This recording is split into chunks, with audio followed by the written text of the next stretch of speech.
தேசத்திலும் ஆசீர்வாதமாயிருப்பேன், வேலையிலும் ஆசீர்வாதமாயிருப்பேன். ஆமே, தேசத்தில் நான் ஆசீர்வாதமாயிருப்பேன், வேலையிலும் ஆசீர்வாதமாயிருப்பேன்.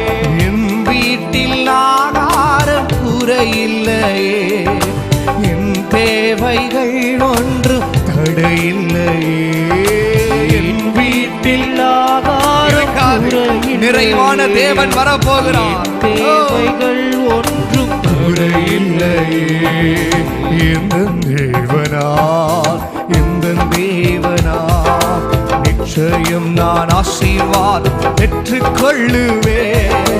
உந்தன் வசனம்